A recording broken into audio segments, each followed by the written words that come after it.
अखिल विश्वाला शांतीचा संदेश देणारे महाकारुणिक तथागत भगवान गौतम बुद्ध, विश्ववंदनीय परमपूज्य बोधिसत्व डॉक्टर बाबासाहेब आंबेडकर यांच्या विचाराला त्रिवार वंदन करतो. उपस्थित उपासक उपासिका बालक बालिका यांना क्रांतिकारी जय भीम करतो. बंधू आणि भगिनींनो, मानवी जीवनाचं सत्य आणि या सत्याचा प्रसार आणि प्रचार धम्माच्या माध्यमातून भगवंतांनी केलेला आहे. भगवंताचा धम्म म्हणजे माणसाला माणूस घडवणारा आहे. बुद्धाने सांगितलेलं आहे की मी मोक्षदाता नाही, मी मार्ग दाखवणारा आहे.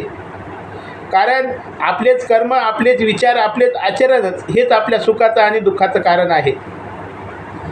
राग लोभ तृष्णा अहंकार गर्व हेच आपल्या दुःखाचं कारण आहे.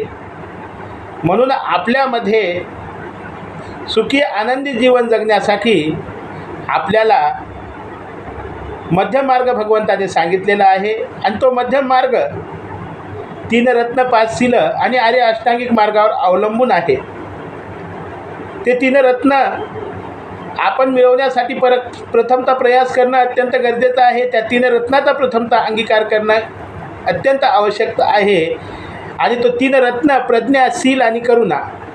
प्रज्ञा म्हणजे ज्ञान. अज्ञान हे माणसाच्या अधोगतीचं कारण आहे. अज्ञानानं माणूस गुलामीच्या बंधनामध्ये बंदिस्त झाला जातो. मग सुखी आनंदी जीवन जगण्यासाठी प्रत्येकाकडे प्रज्ञा ही असणं अत्यंत गरजेचं आहे. म्हणून ज्ञानाला भगवंताने अत्यंत महत्त्व दिलेलं आहे. ज्ञानाशिवाय जीवन माणसाचं व्यर्थ आहे. अज्ञान हे माणसाच्या अधोगतीचं कारण आहे, गुलामगिरीचं कारण आहे. मग आनंदी सुखी जीवन जगण्यासाठी आपल्याला या अज्ञानाच्या अंधकारातून बाहेर पडण्यासाठी प्रथमतः ती प्रज्ञा आपण मिळवणं अत्यंत गरजेचं आहे.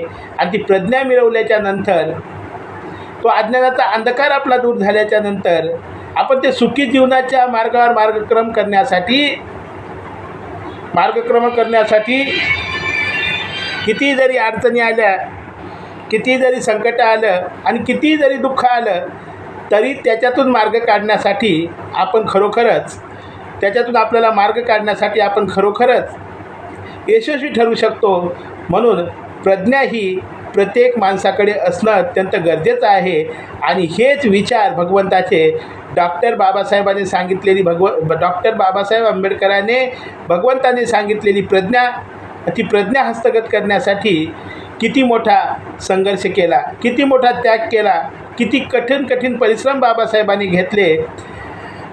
जातीयतेच्या कालखंडामध्ये वर्गाच्या बाहेर उभं राहून ज्ञान संपादन केलं. देशी विदेशामध्ये जाऊन एका पावावर राहून ज्ञान संपादन केलं. आणि त्या ज्ञानाच्या जोरावर आणि पेनाच्या टोकावर इथं परिवर्तन बाबासाहेबांनी घडवून आणलं. माणसाला माणसासारखं जगण्याची जाणीव बाबासाहेबांनी करून दिली. बाबासाहेबांनी भगवान बुद्धाने सांगितलेले सत्याचे विचार 3 रत्न बाबासाहेबांनी अंगीकार केले.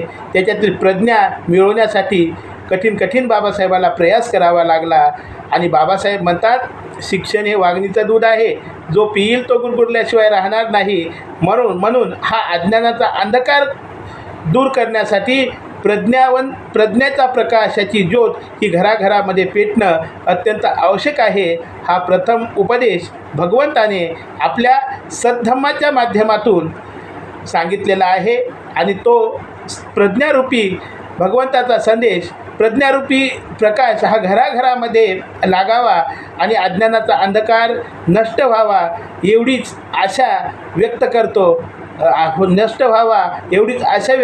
कारण बाबासाहेबांनी सांगितलेलं आहे, शिकाल तर टिकाल. म्हणून प्रज्ञा ही अत्यंत आवश्यक आहे. हे प्रथम रत्न भगवंताने सांगितलेलं आहे. दुसरं आहे शील. शील म्हणजे नीतिमत्ता. आपल्या आचरणामध्ये वाईट आहे, त्याचे वाईट परिणाम होणार आहेत. आपल्या कर्मामुळं, आपल्या आचरणामुळं, आपल्या वागण्यामुळं, आपल्या वाणीमुळं कोणाचं अहित होईल, कोणाचं नुकसान होत असेल तर ते त्या होत असेल तर अशाचा आपण त्याग करावा आणि आपली वाणी, आपलं कर्म, आपले विचार, आपले आचरण, आपली नीतिमत्ता ही चांगली ठेवावी. ठेवावी आचरणामध्ये नीतिमत्ता ठेवावी. सील ठेवावं. म्हणजे सील म्हणजे चांगली वैचारिक बुद्धी, ही चांगले वैचारिक आचरण आपल्याकडे असावे, याला सील म्हणतात.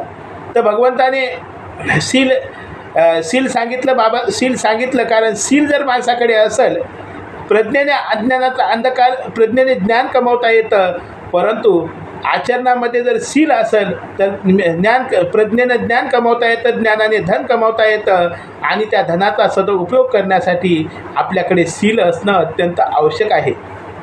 सील जर नसेल, सदाचार नसेल तर मानवता ही माणसामध्ये शिल्लक राहणार नाही. म्हणून माणसामध्ये मानवता निर्माण ठेवण्यासाठी सील असणं अत्यंत आवश्यक आहे. म्हणून बाबासाहेब म्हणतात की शिक्षण हे वाघिणीचं दूध आहे, परंतु विद्या ही तलवारीसारखी आहे, ज्ञान हे तलवारीसारखं आहे. कारण त्या ज्ञानाने एखाद्याचं रक्षणही करता येतं आणि त्याच ज्ञानाने एखाद्याचा घातही करता येतो. परंतु विद्येला जर शिलाची जोड मिळाली तर ते ज्ञान व्यक्तीच्या, समाजाच्या, राष्ट्राच्या आणि देशाच्या हितासाठी ठरू शकतं. म्हणून विद्येला शिलाची जोड असेल तरच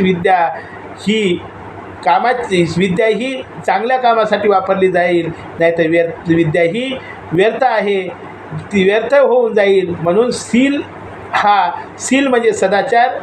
आचरण माणसामध्ये मानवता निर्माण ठेवण्यासाठी सदाचार आणि चांगले वर्तन म्हणजे सील, हे दुसरं रत्न भगवंताने सांगितलेलं आहे, करुणा. आणि तिसरं रत्न भगवंताने सांगितलेले करुणा म्हणजे प्रेमभाव, आपुलकी, जिव्हाळा, याला करुणा म्हणतात. ही करुणा घराघरामध्ये, माणसामध्ये प्रेम, आपुलकी निर्माण राहावी, एकमेकाबद्दल दयाभाव निर्माण राहावा. अडचणीत असल्याला मदत करण्यासाठी आपण एकमेकाला सहकार्य करावं आणि करुणा प्रत्येकामध्ये यावी, यासाठी भगवंताने ही करुणा सांगितलेली आहे. करुणा म्हणजे सर्व प्राणीमात्राविषयी, आपल्या मातापिताविषयी, आपल्या शेजाऱ्यापाजाऱ्याविषयी, आपल्या समाजातील लोकांविषयी, गावातील लोकांविषयी, देशातील लोकांविषयी, सर्वांच्या मनामध्ये, सर्वाबद्दल आपल्या मनामध्ये करुणिक भाव असावा, दयाभाव असावा. हे भगवंताने आपल्या सद्धम्माच्या माध्यमातून सांगितलेलं आहे, सदधम्माच्या माध्यमातून सांगितलेलं आहे. म्हणून आपल्या जीवनाला सुखी, आनंदी बनवण्यासाठी भगवंताने 3 रत्न सांगितलेले आहेत. ते 3 रत्न म्हणजे प्रज्ञाशील आणि करुणा, हे आपण समजावून घेऊन आपल्या आचरणामध्ये आणावं. ज्ञानाची जोड, प्रज्ञेची जोड घराघरामध्ये लागावी. सील आणि सदाचाराचे संस्कार प्रत्येकाने आचरणामध्ये आणावेत आणि प्रत्येकाच्या मनामध्ये कारुणिक भाव असावा आणि मानवता, दयाभाव, प्रेमभाव घराघरामध्ये नांदावा.